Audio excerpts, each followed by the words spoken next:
Eso. Son ya las 7:05. Ahí, Iván Muena, cuando puedas. Yo le voy a acompañar los primeros minutos, por si sigue llegando gente. De todas maneras, y les consulto, a quien tenga problema, esta clase y las que vienen también va a ser grabada. Tiene que ser grabada. Yo tengo que pedirles de todas maneras la autorización a ustedes. La idea es dejarlo alojado. La idea es que aquellos compañeros que no puedan asistir hoy día por alguno u otro motivo puedan también ver la clase el día de hoy.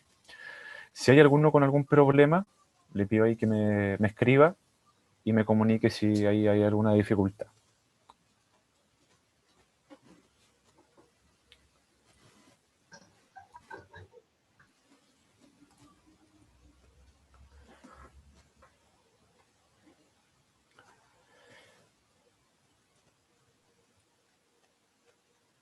Hola, hola, Ahí ¿cómo está están Iván. todos? Muy buenas tardes. Felipe, ¿estamos bien? Se ¿Se te escucha escucha todo? súper ¿Se ve? bien. Qué Yo bueno. voy a hacer, bueno, Iván es el consultor relator que nos va a acompañar en esta oportunidad. Ahí Iván mismo se va a dar alguna presentación un poquito más extensa. Él los va a acompañar por estas 4 sesiones. Y eso, bueno, Iván, te dejo ahí para que te presentes y comiences ya a llevar el taller. Dale, muchas gracias. Oye, bueno, primero que todo, gracias por la asistencia. Agradecer a la universidad también por la oportunidad. Yo soy un externo a la universidad, pero hace ya un tiempo que estamos en conversación con la dirección, con esta iniciativa y otras más en la empresa que yo dirijo, que es de desarrollo inmobiliario y de asesoría al respecto. Y finalmente llegamos a esta oportunidad. Así que muchas gracias. Espero que les sirva.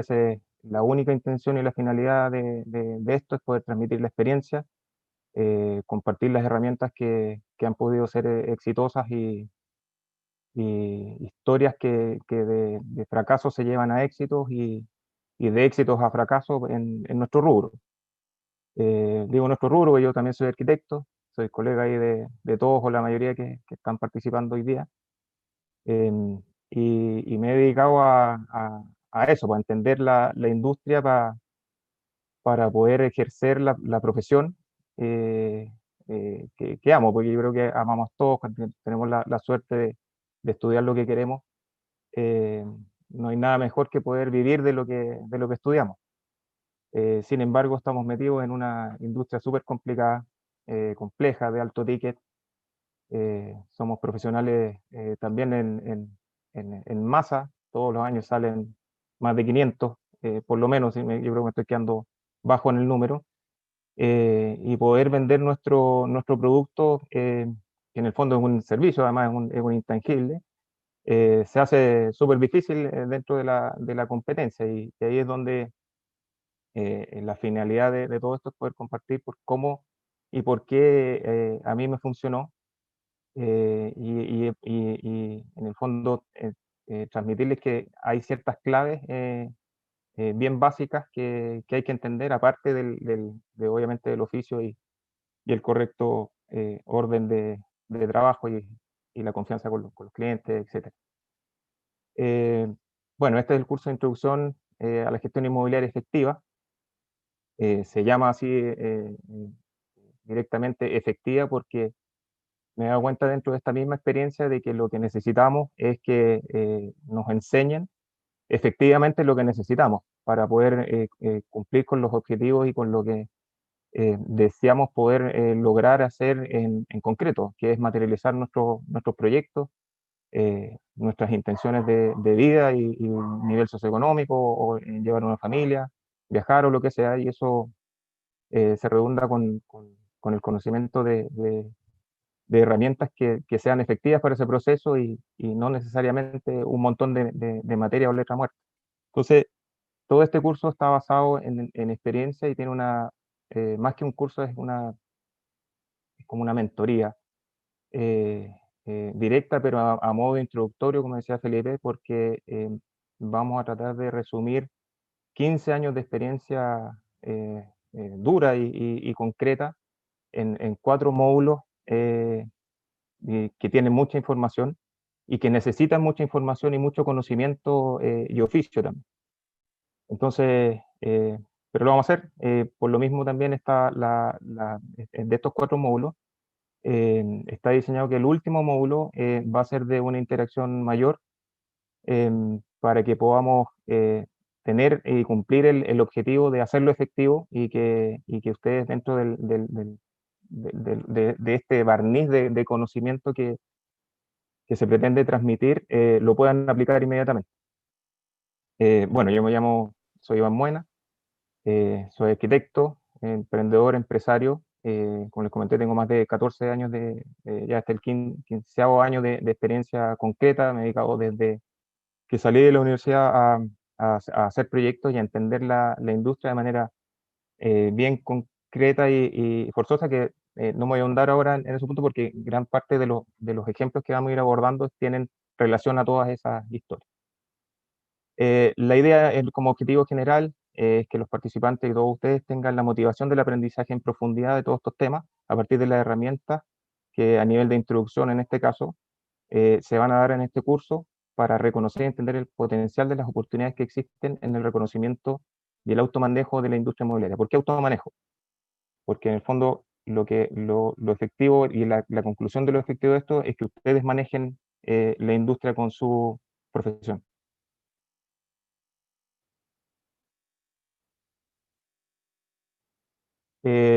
Antes de partir, ahí les dejo mis datos. Está el correo ahí institucional que me proporcionó la UTEM, el contacto directo de la empresa. Y un Instagram, porque me recomendaron hacerme un Instagram y empezar también a compartir contenido de valor por ahí, que va a ser más o menos en modalidad de video desde la próxima semana. El objetivo.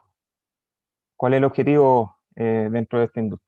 Y dentro del paquete de estas 4 clases. En estas 4 clases vamos a abordar 10 temas bien específicos y bien puntuales. Y en la clase de hoy lo que vamos a hacer es repasar introductoriamente todos esos temas para después, en cada una de las 3 que restan, abordar en secuencia de 3 en 3 o 3 y 4 más en profundidad. Además, les voy a compartir ciertas herramientas como tablas de evaluación, formatos contractuales, etcétera, que son recursos claves para los que quieran seguir y estén motivados a continuar con el ejercicio con estas herramientas.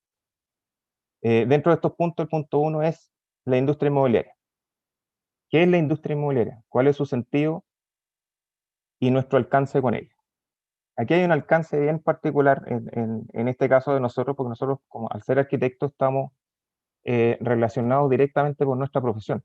Pero en el fondo, una de las cosas más particulares que me he dado cuenta es que la gente, incluso los profesionales que somos de esta industria, no entienden ni siquiera la definición.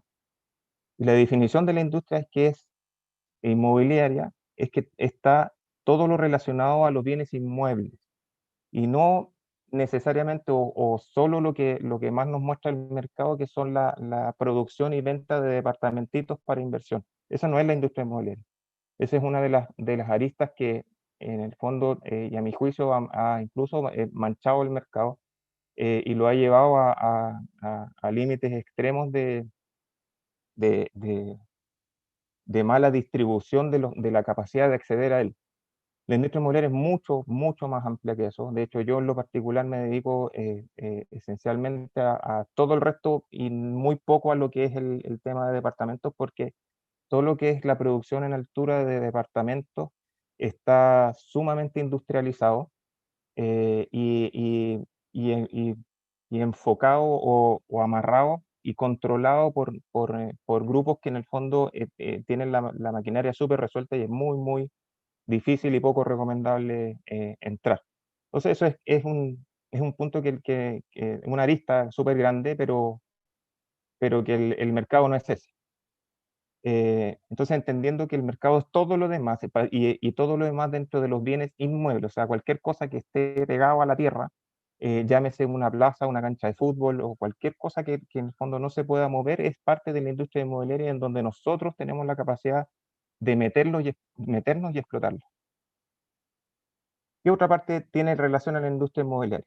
La industria inmobiliaria tiene relaciones tan intrínsecas y tan importantes con la raza y con los humanos en esencia, porque está dentro y catalogado de una de las necesidades básicas del ser humano, que es la estabilidad y el techo. Y ese techo puede ser comercial, habitacional o incluso estas canchas o las plazas para el desenvolvimiento del público y del urbanismo en general. Es una de las matrices de la vida.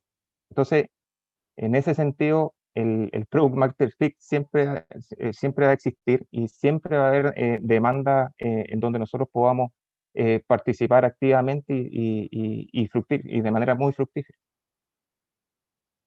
El otro punto es reconocer las oportunidades.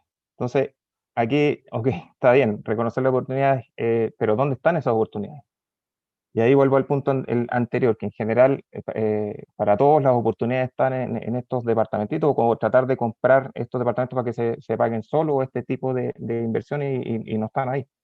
Yo he crecido entendiendo, reconociendo y manejando esas oportunidades que están en todo el resto de las opciones eh, y participando de ellas. ¿Y dónde están? Esencial y fácil, y tan fácilmente están en su computador. Y eso lo puedo decir además por la lógica de esta conversación, que estamos hablando a través de los computadores. En ese mismo aparato que ustedes están ocupando para esta sesión está toda la información y las oportunidades que necesitan para hacer escalable lo que pueden hacer al nivel que ustedes quieran. No necesitan nada más. Toda esa información está ahí. Está en los portales, está en las evoluciones de las plataformas que se están dando, que también vamos a abordar esos puntos, pero esencialmente en la información y el reconocimiento de esa información para transformarlo en una oportunidad. ¿Cómo se transforman en una oportunidad?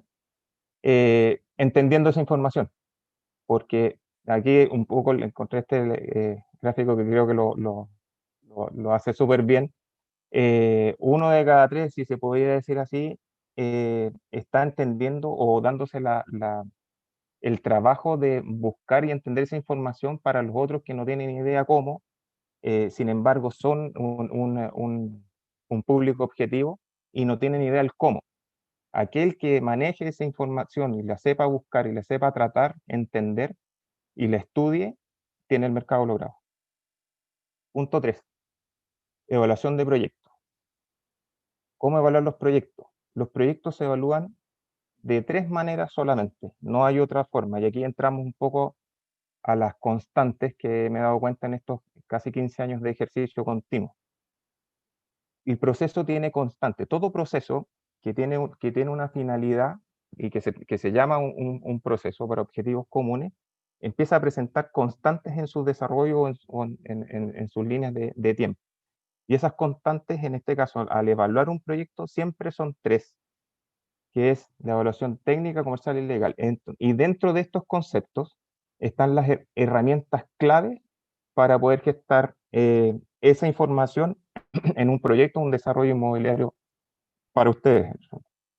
Entonces, ¿cuál es esa información? Y ahí vamos al título de lo efectivo. Son en un punto que ya vamos, yo no me quiero adelantar. Bueno, dentro de las validaciones técnicas y comerciales y legales, ¿qué son? La validación técnica es todo lo que nos involucra esencialmente a nosotros por nuestra profesión, principalmente, que es lo referente a los estudios de CADIA y profesionales previos a la construcción.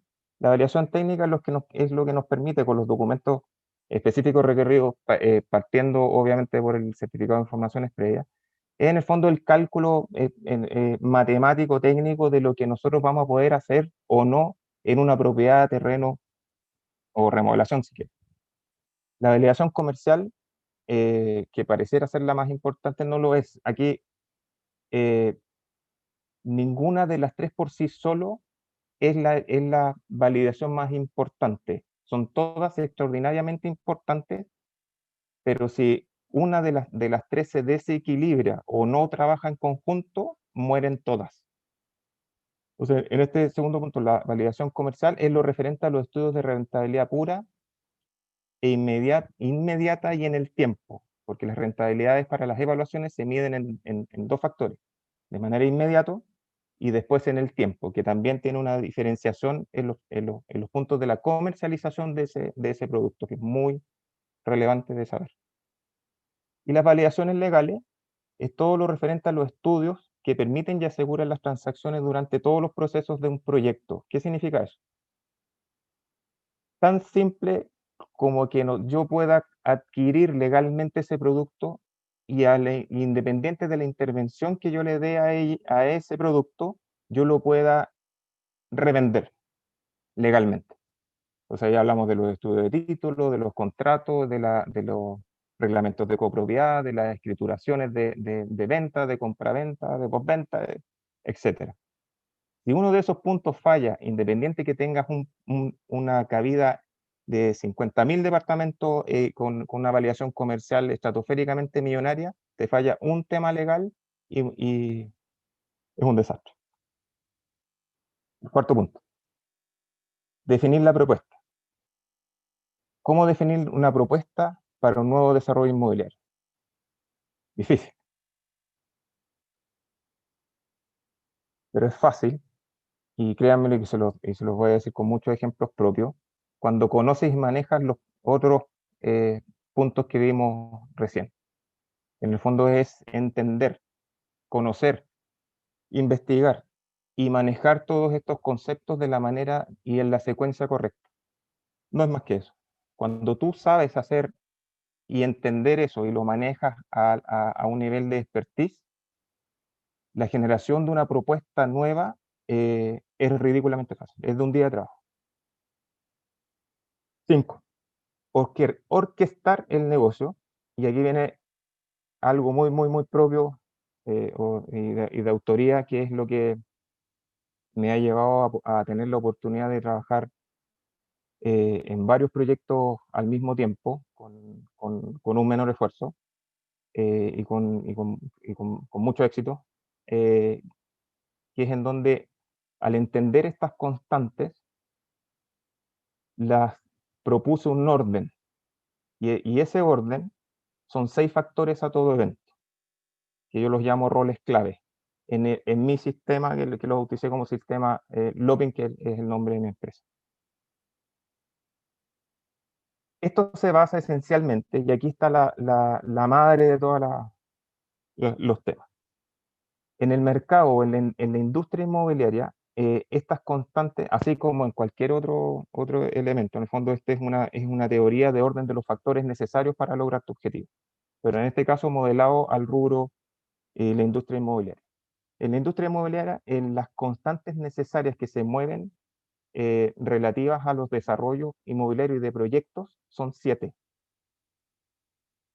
Pero todas esas constantes están absolutamente descoordinadas y desordenadas en el mercado. Y nadie, excepto los que sabemos gestar proyectos inmobiliarios, las inmobiliarias, los pueden ordenar y coordinar y orquestar. Como no está así, para todo el resto es muy lento, es costoso y es extraordinariamente difícil. Y aquí un ejemplo para que se entienda bien, bien básico.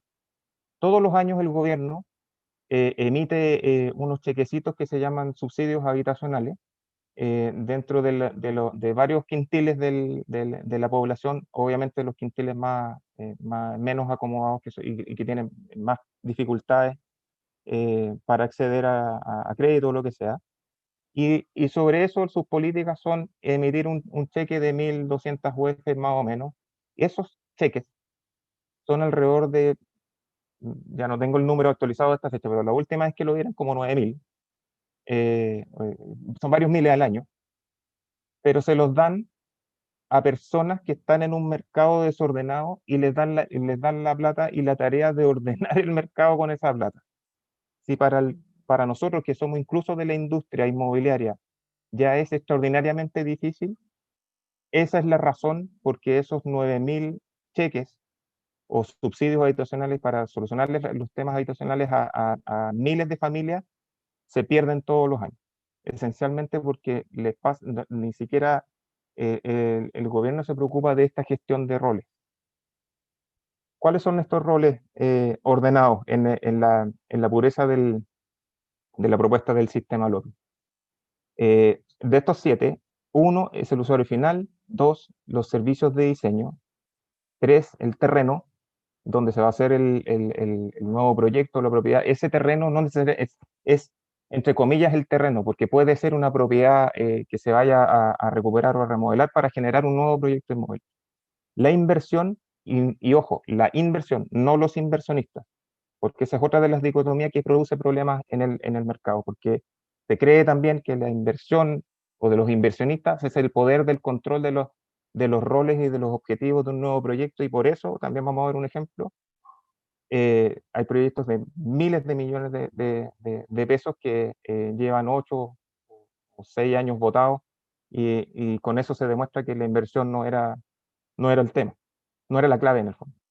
Los servicios de construcción, los evaluadores, aquí viene lo más interesante, porque en el fondo la iniciativa de tener estos conocimientos y la transmisión de esta experiencia es poder transformarse en ese rol. Ese es el rol que yo ocupo como modelo de negocio en mi empresa ahora. Yo soy la silla 6 y por eso cobro y genero. Bueno, y también ocupo la silla 2 porque como soy arquitecto, genero por la silla 6 y produzco por la silla 2. Y los brokers son los corredores de propiedades, muy importantes también en la industria. Sin embargo, de los 7 roles, solo 6 son claves, del 1 al 6. El 1, el usuario final, y bueno, aquí está graficado en el sentido de que yo para facilitar el entendimiento, yo lo propongo que cada proyecto sea como una formulación de mesas de trabajo para el objetivo de ese proyecto, y se vayan llenando con el rol específico para el específico proyecto. Entonces, cada uno va tomando la silla que le corresponde. Pero el que coordina todo eso es el evaluador, y es el que sabe en el fondo gestar de manera efectiva desarrollos inmobiliarios. Y el corredor lo dejamos como la silla 7, no dentro de las 6 sillas. ¿Por qué? Porque podría no estar. Es súper relevante en la industria, pero el corredor tú puedes generar un proyecto, armarlo y todo, incluso venderlo sin ser corredor o sin necesitar o mediar con un corredor de propiedad. La fórmula graficada es una mesa con estas 6 sillas o 6 roles, donde las sillas 1 y 4 referentes al usuario final y a la inversión son los más importantes de la industria. Sin embargo, hay uno de esos dos que es el que sella la industria, literal. Bueno, cuando se maneja esta configuración, lo que es el resultado que yo he podido demostrar con movimientos de varios millones de dólares en proyectos de terceros, es que se activa inmediatamente una velocidad en el tiempo, una economía de escala, una velocidad de desarrollo inmediato, y una absoluta transparencia en este modelo. El sexto punto, cada una de estas cosas les explico, y de estos 10 puntos, en honor al tiempo, en esta clase los estoy tratando de barrer todo para que después los vamos a ver en detalle cada una de las próximas 3. El 6 es el cliente objetivo. En el fondo, qué tipo de clientes hay y cómo abordarlo. Y esto tiene una lógica, valga la redundancia, de lógica. Si hacemos cosas, y esto tiene relación también al Product Market Fit, que en el fondo no podemos desarrollar algo donde no hay cliente objetivo. Si nosotros no conocemos previamente, independiente que incluso tengamos las prevalidaciones y las coordinaciones, o sea, las prevalidaciones técnicas, comerciales y legales, y las coordinaciones de las 6 sillas, no tendríamos que tener las 6 sillas para no tener los clientes objetivos. En el fondo, si nos falta el cliente objetivo, que sería la silla 1, o sea, un usuario final, con la disposición plena de poder arrendarnos o comprarnos ese producto, no tiene ningún sentido el desarrollo. Bueno, acá está graficado. Entonces, aquí lo que pasa y en el fondo la conclusión de todos estos años de trabajo el ocupar esta teoría práctica en desarrollos de proyectos, es que me di cuenta que la industria está al revés ahora. La industria está potenciando al segundo más importante dentro de las claves de los roles inmobiliarios que se tienen que involucrar siempre en el sistema. ¿Y por qué? Obvio, por intereses económicos, porque el mercado potencia un poco a los que tienen acceso, pero no a los que necesitan, y es un error eh, trascendental, porque en el fondo, si nosotros potenciamos al usuario final, a quien, les reitero, está dispuesto a adquirir ese producto que nosotros podemos crear, todos los roles, incluso la inversión completa, somos proveedores de esa persona. El otro tema es, ya si pasamos esa valla y tenemos a los clientes, es reconocer los perfiles de clientes. Es imposible no entender previamente o estudiar para quién le vamos a ofertar algo. Y para eso existen, y sobre todo en el tema inmobiliario, entendiendo que estamos metidos en una industria de alto perfil, en el sentido de que obviamente primero hay que convencer a los desarrolladores, a los otros equipos profesionales, y si no es al usuario final, porque el usuario final puede entrar en una segunda etapa, es a los inversionistas. Los inversionistas tienen varias clasificaciones de temperamento y de modo de tratarlos. Y vamos a hablar un poco de eso, porque hay particulares que también se repiten harto. Y entender eso ayuda mucho a poder posicionar o vender una idea de inversión. 7. Manejo de los antecedentes y herramientas clave. ¿De qué se trata en el fondo el manejo de antecedentes y herramientas clave? Es que después de tener toda esta información, hay puntos que son, por ejemplo, los datos de la industria, que es constantemente, y no más allá del ejercicio de investigar en la información que está en el computador. Yo les voy a dar algunos tips, pero también caminar y recorrer los distintos productos inmobiliarios que hay y necesidades urbanas. Está todo dentro de los datos necesarios que tenemos que entender si realmente queremos ser desarrolladores inmobiliarios. Las planillas son básicas, o sea, son básicas de entender, y aquí hay ciertos requerimientos de conocimientos relativamente básicos matemáticos y de Excel, no muy densos, pero sí muy necesarios. Principalmente entender lo que es una planilla de Excel y entender fórmulas de porcentaje. Todo esto al final se trabaja en porcentaje. Y desenvolverse bueno, en el fondo todo esto es para poder desenvolverse correctamente en la industria. Hay conceptos, aquí hay miles, pero de aquí estoy graficando algunos de los importantes que vamos a ver, definir y entender, como por ejemplo qué significa la gestión inmobiliaria. La gestión inmobiliaria un poco, simplificándolo y siendo fiel al programa de esta ecuación que se generó con esta mesa de los roles, el rol 6 es en el fondo el gestor inmobiliario, es quien valida técnica, comercial y legalmente y coordina todos estos roles, pero ¿cuánto cobra por eso?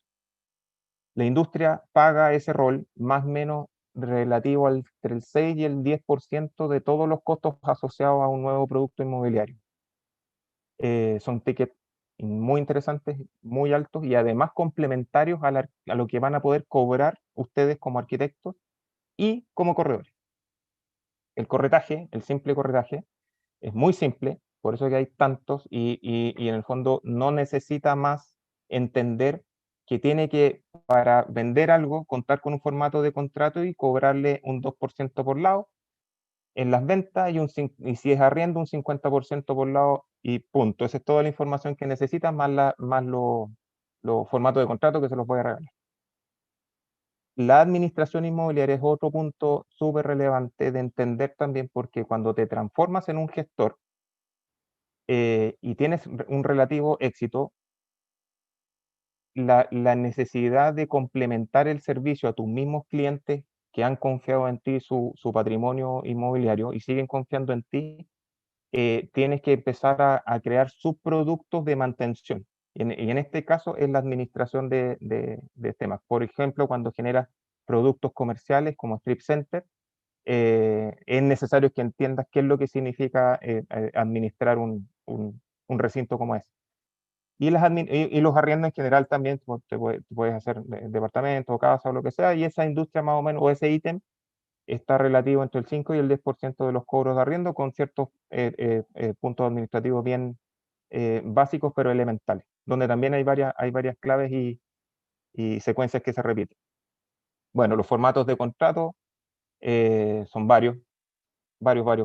Esencialmente se empiezan a complicar cuando tu proyecto empieza, o sí, cuando tu proyecto empieza a ser un poquito más complicado. En este caso, los proyectos un poquito más complicados en contratos de arriendo son los comerciales, porque esencialmente tienes que complicarlos para que en el fondo las partes cumplan los reglamentos del recinto. Por eso que se complican un poquito más, pero son bastante entretenidos. Yo en lo particular me dedico a eso. Yo ya tengo 4 administraciones de 4 centros comerciales que yo he hecho o que participo, y además esos clientes me han exigido que les genere un departamento de administración particular. Bueno, las ventas de arriendo están relacionadas a lo anterior.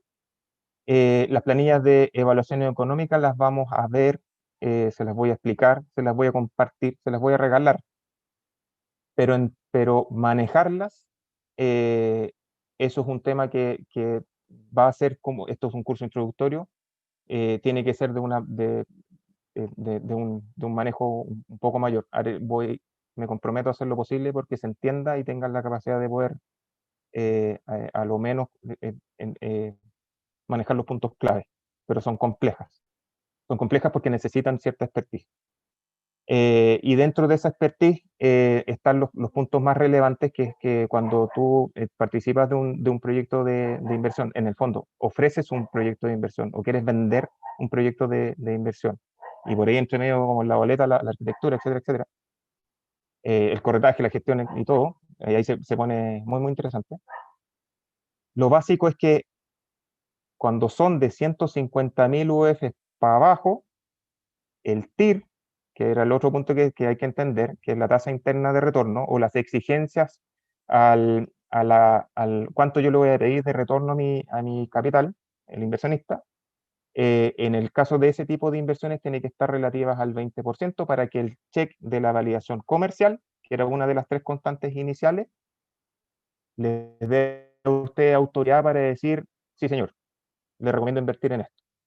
Y cuando son sobre 150.000 o 200.000 UF para arriba, ya edificios grandotes, aguantan por la envergadura alrededor en el puro UF 16 más o menos.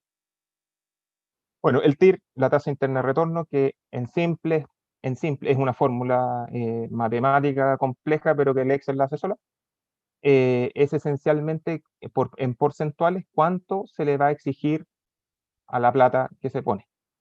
El VAN es el valor actual neto, que en el fondo es un comparativo sobre una tasa de descuento de qué pasa si yo no invierto y me traigo a valor presente. A hoy esa inversión un poco se refiere a eso. Los conceptos de inversión. ¿Qué es lo que es inversión pura, apalancada y real? Fundamental en esta industria entender eso, porque la industria inmobiliaria, y debería haberlo puesto en el punto 1 como explicación, es un negocio financiero, no es otra cosa. La industria inmobiliaria solo se mide en términos financieros y de manejo financiero. ¿Qué significa eso? Que da lo mismo, un poco, no da lo mismo el producto, porque el producto, si no se vende no funciona el negocio, pero el negocio de la industria inmobiliaria funciona mientras yo menos capital le ponga para generar cada uno de esos negocios. O sea, y eso es inversión real. La inversión pura es de la evaluación completa que me ayuda a validar el punto comercial. O sea, cuando nos íbamos arriba al TIR, o al primer TIR, es si lo hago sin banco o sin apalancamiento, me tiene que estar dentro de estos factores de si es la inversión menos de 150.000 UF o de más de 150.000 UF. Eso es la pura. Yo lo evalúo siempre en el puro, en el escenario de que yo me meto la mano al 100% al bolsillo, mato todos los cocodrilos y lo saco de ahí. Y en ese mínimo escenario me tiene que dar esos rangos mínimos necesarios que el mercado me exige. Y los inversionistas obviamente que entienden de sobremanera esa parte del mercado. Y la apalancada es el tema de cómo esto se transforma en un negocio financiero. La plata más barata del mercado no es la plata de los inversionistas, es la plata del banco. Y ahí es donde entra el banco. El banco vende plata, ese es su negocio, y lo vende barato. Entonces, en este sentido, la industria lo que hace es que ojalá, y el negocio mejor en el fondo en cada proyecto, es cuanto menos inversión real yo pongo sobre la apalancada. O sea, si hacer un producto, el que sea inmobiliario, el que sea, olvídense los departamentos, ese es uno solo de arista de los productos, es si me cuesta 100 hacerlo en puro, con cuánto real en el fondo yo lo puedo lograr, ojalá cero de mi bolsillo y el resto todo banco. Ese es el negocio perfecto inmobiliario, financiero. Y ahí viene los temas del punto de abajo, que es la necesidad de capital. La necesidad de capital va relacionada exactamente a eso, al apalancamiento, a poner lo menos real posible. Y por eso ahí vienen conceptos que los vamos a detallar de cómo la industria ha movido, por ejemplo, la más conocida que se llama capital preferente, cuando invitan las inmobiliarias a comprar con un 30% de descuento y inversión asegurada UF más 10 anual, etcétera. Eso no es mentira, pero es poco claro el tema, porque los productos inmobiliarios no dan un 30% de rentabilidad sobre el puro. Dan dentro de los rangos que les acabo de decir, depende de la inversión, pero ellos, tratando de que la inmobiliaria no poner un peso, lo que no les presta el banco, o sea, lo que no les apalanca el banco, lo llaman a inversiones de capital preferente. Y a esas personas les ofrecen un porcentaje más alto para que, si el banco les dice de los 100 pesos que me va a costar hacer, yo solo te voy a prestar 70, los otros 30 los tenéis que poner tú, y ellos dicen, ¿cómo hacemos para que más encima de esos 30 no los pongamos? Inventemos e invitamos inversionistas en capital preferente. Y la inmobiliaria pone cero. La utilidad sobre cero es infinita. La propuesta de valor. Esto como concepto, hay que entender, y ahí nos vamos a dedicar un poquitito, pero la propuesta de valores es principalmente dar vuelta a todos los escenarios en relación al cliente. A ustedes, y yo voy a hablar por ustedes, si ustedes soy yo y yo ustedes, la manera, cuando uno compra esencialmente por cuánto valor adquiere, no por cuánto valor paga. Esa es la clave en el fondo. Y para que no esa transacción se transforme en un juego de suma cero, en donde yo entiendo o percibo que si yo pago por algo, en el fondo estoy solo haciendo ganar al resto, y eso obviamente no es, porque tiene muy poca propuesta de valor. La propuesta de valor en un producto o en una venta de un intangible como nuestro servicio es llevar al cliente a que, independiente de lo que le cobremos, él sienta que prácticamente no está pagando nada. Las responsabilidades. Hay que entender cuáles son las responsabilidades de todos estos factores y dónde nos movemos en cada uno de estos escenarios, porque hay responsabilidades tanto económicas, civiles y hasta penales. Financiamiento, los modelos de financiamiento esencialmente se van a explicar en una lata, pero gran parte de eso es lo que hablaba en el punto anterior, que son las necesidades de capital, y tratar de trabajar esencialmente con el banco, conocer las tasas, etc. El nuevo escenario.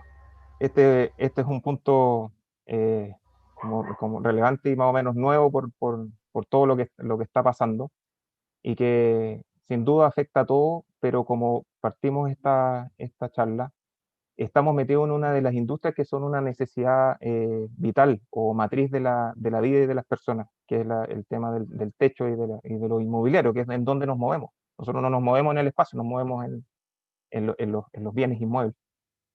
Y este nuevo escenario afectó de sobremanera ese punto. Los bienes inmuebles hasta antes del estallido social y hasta antes de la pandemia se ocupaban absolutamente de otra forma. Entonces, aquí bueno, cómo se ha visto afectada la industria, las ventajas y desventajas. ¿Habrán ventajas? Entonces, ¿qué pasó en esta tormenta perfecta? El estallido social en donde esencialmente la premisa o el grito de la población, y no solo en Chile, eh, es esta sensación de suma cero, de que en el fondo yo no estoy recibiendo nada y que solo los que pueden lo están recibiendo en cierto punto, y no tan menor, es cierto. Y nosotros como desarrolladores, y aquí hablo con mayor potestad y fuerza, con los que estamos tan metidos en esta industria, somos bastante responsables de no hacer nada, porque nosotros como arquitectos deberíamos ser los que lideremos de una manera mucho más importante a través de lo que podemos hacer o de los gremios, universidades, que en el fondo ha sido súper difícil tener representatividad eh, para poder hacer un poco más justa y vivible esta industria que afecta esencialmente a todos. Y el otro punto es la famosa pandemia.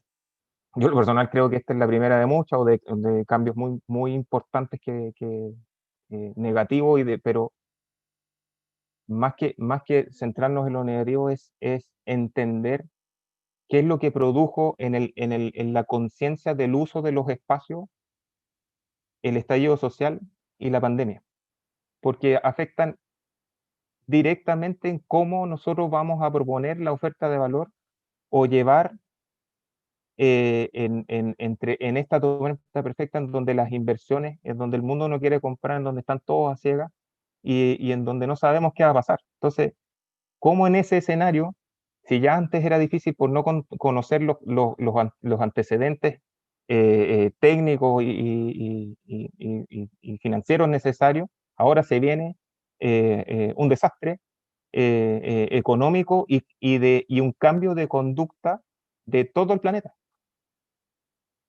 Entonces, claro, nos centramos en el desastre o empezamos a ver las oportunidades de ser los primeros en generar los cambios, de ser los primeros en proponer cómo es la nueva arquitectura y cómo es el nuevo urbanismo y cómo son los nuevos negocios y desarrollos inmobiliarios, cómo son los nuevos sistemas financieros, etcétera, etcétera, etcétera, que se acomoden a lo que nos exige esta realidad.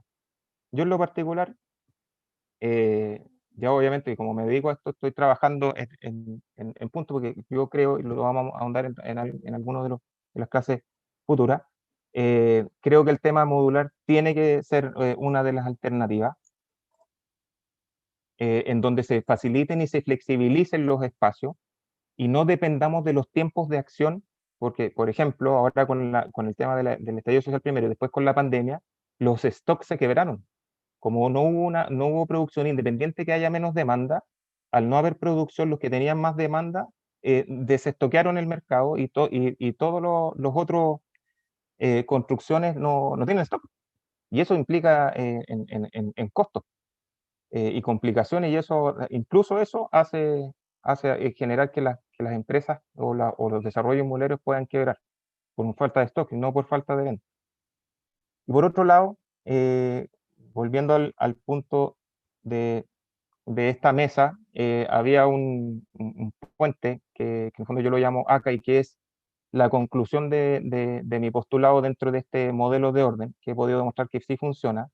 La próxima etapa, y yo creo que, y ahí es donde veo la mayor oportunidad, es proponer cómo hacemos volver la industria realmente al actor clave. Y ese actor clave es la señora Juanita, las personas de los subsidios, o el 80% o más ahora que no tiene acceso a créditos hipotecarios. Sin embargo, si la industria entiende, flexibiliza y abre estos procesos de desarrollos iniciales, en donde las plusvalías son al 100% y donde les he explicado que las inmobiliarias trabajan y venden a costo cero, utilidad total a costo cero. ¿Por qué no proponer eso en el mercado, en un nuevo modelo financiero, en donde podamos unir a las personas que pueden con las que necesitan? Abriríamos el mercado al 80% y a todos nos sobraría el trabajo. 9. El modelo de negocio y el valor de la confianza. Cómo preparar la venta, exponerla, crear y transmitir valor y la fuerza de emprender. Al final, yo quería aquí hacer que en el fondo esto se entendiera de la mejor y más simple manera posible, que en el fondo todo es venta. Conocimiento, entrenamiento, valor, propuesta de valor, etcétera, pero todo es venta. La venta va antes de la inversión, la venta va antes de todo, y eso lo he aprendido a costalazos ridículamente costosos y dolorosos. Y es parte de lo que quiero transmitir. Y además el valor de la confianza. La confianza se logra con el conocimiento y con la capacidad de poder transmitir un buen servicio, una buena asesoría, un buen producto y un buen seguimiento. Y cumplir. Y si no se puede cumplir, informar a tiempo para poder lograr acuerdos dentro de esas nuevas realidades. La venta lo es todo. El que no sabe vender en el fondo, imposible que trabaje en otra cosa que no sea solo de empleado de otro. Estudios de casos prácticos, análisis de éxitos, fracasos reales, más trabajo práctico. Nos vamos a centrar en el último módulo, es en ver los últimos antecedentes que nos queden de esta lista de 10, pero además les voy a proponer y dentro de lo que puse ahí en la segunda lámina, que son los mails de contacto, de lo que entendieron acá, mándenme un correo. Si tienen algo en lo que están trabajando, empecemos a modelarlo para la clase 4 o por lo menos resolver las consultas en lo que los pueda apoyar. Vamos a ver ejemplos concretos en donde no es necesario, insisto, buscar el mejor terreno para hacer un edificio, sino que hay un mercado gigantesco en recuperar espacios, como este ejemplo entre el 2016 y 2017, Boulevard Alameda 333 frente a la Universidad Católica, un lugar que estuvo con extraordinaria ubicación, sin embargo, estuvo 12 años votado, en donde nadie se atrevió, pudo, o se la pudo en el fondo, hacer algo. Yo con mi sistema y mi empresa, en 90 días, en una situación mucho más desfavorable que la actual, generamos un producto que salió más de 4 millones de dólares en menos de un año, de un éxito ridículamente alto, que obviamente ahora por el punto del estallido social esencialmente está, está detenido. Bueno, esta imagen es del 2019, era bastante exitoso. Vamos a ver otros casos nuevos. Este es uno que se está desarrollando recién, recién está en este convencimiento, en la propuesta de valor, en las evaluaciones técnicas, comerciales y legales, pero ya en un desarrollo de 2 semanas o antes de un mes se está validando y prácticamente cerrando el producto. Aquí estamos hablando de 110.000 UF más o menos en punto. En post estallido social, plena pandemia, etcétera, etcétera, incertidumbre mundial, uno puede seguir haciendo el proyecto de la envergadura que quiera, entendiendo el mercado y y usando las herramientas que corresponden. Ejemplos. Bueno, este es el MAC Huechuraba. Tenemos aquí un récord inmobiliario dentro de productos comerciales chiquititos, pero ampliables entre sí, crujías de 15 metros cuadrados. Aquí los últimos locales lo vendimos todo, también entre estallido social y pandemia, en 119 metros cuadrados. O sea, vamos vendiendo, no, el último en 146 metros cuadrados, más caro que Vitacura, un departamento de Vitacura. Y hay otros temas, este es una bola, pero real. Hay disponibilidad en el mercado de oportunidades y terrenos de toda envergadura, y que están botados. El tema no es tenerle el miedo al tamaño. Yo ya no me dedico a cosas pequeñas, no porque me crea lo que nada, es porque es el mismo esfuerzo.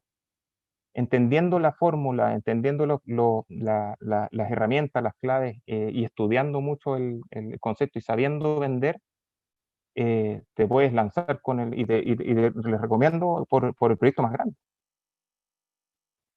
No hay que tenerle miedo y por eso, para concluir, puse esta foto. Cosas muy, muy, muy, muy, muy, muy grandes partieron de la nada, eh, sin recursos. Por eso que estas son las demostraciones más grandes en donde la venta va antes de la inversión. De hecho, ahí, bueno, ahí en la última, eh, Jeff Bezos, el más millonario del mundo, y en lo particular, eh, yo me he equivocado harto y de hecho en 2012 quedé con un patrimonio no más allá de esta foto de registro, que algún día les voy a contar la historia, les voy a mandar el video, en donde me quedé con 1.500 pesos en la billetera y con hijos, con familia feliz, etcétera, todo el tema, pero con 1.500 pesos en la billetera de patrimonio y un colchón inflable en el departamento. Eso era todo. O sea, a lo que voy es que se puede. Eso por ahora, este era el barrido general de lo que vamos a ver. Voy a tratar de que sea lo más práctico posible. Obviamente es un material y herramientas que resumen una experiencia de muchos años y entenderlas es un tema más allá, pero por ahora por lo menos el barrido va a estar. Así que les agradezco mucho, mucho, mucho la presencia y a la universidad también la oportunidad y nos vemos el día 10. ¿Ya? Así que saludos, abrazos para todos y nos vemos. Muchas, muchas gracias.